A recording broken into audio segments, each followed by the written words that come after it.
What's up, everybody? Okay, moving on to the next question for your teen years and the analysis work.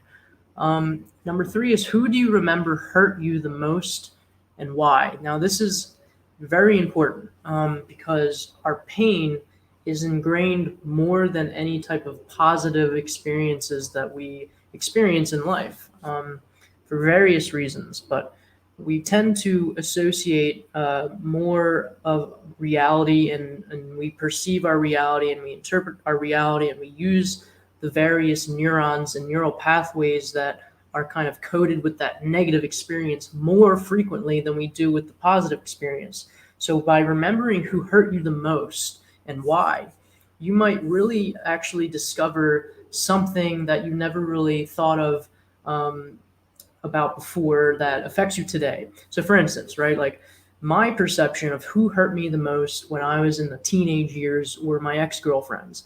And that could really create or has created a lot of interpretations of my reality. It has influenced the way I've gone about my relationships from that pain point, from the fact that I wasn't always interpreting the fact that this ex-girlfriend hurt me because X, Y, and Z, and that this event happened, so therefore I would be more careful with this, or I would treat these people like this, or I would learn how to be more open-minded. I would learn how to be more this, and everything kind of comes from that pain.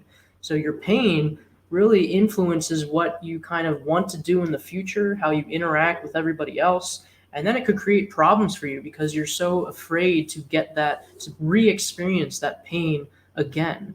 So you tend to avoid the pain through your decisions, through the relationships that you build. You tend to gravitate towards maybe a facade personality. You start to develop an inauthentic personality, or you start to escape by doing drugs, by drinking. All of it has to do with some kind of pain point in the past, and a lot of it can do with trauma. But for now, we're really just trying to focus on who do you remember hurt you the most and why. So think about that and write that down. Number 4 is, who do you remember helped you the most and why? Now, this is important because whoever helped you the most is kind of the person responsible for developing your trust.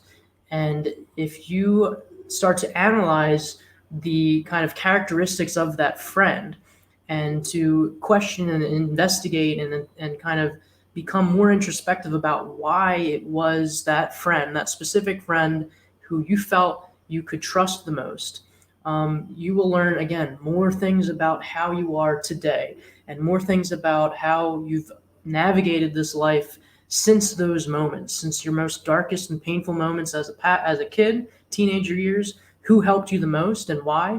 Now you can start to reflect, all right, so that makes sense that I started gravitating towards that friend a lot more. I started attaching myself to that friend. Maybe you started becoming more codependent towards that friend who helped you the most.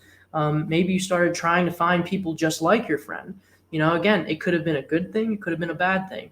The point here is to very just objectively, non-judgmentally investigate these different events, these different people, understand their characteristics, understand why you felt the way you felt, and kind of start to think about how it's affected you as an adult. Because once you start to do that, you're going to be more in control.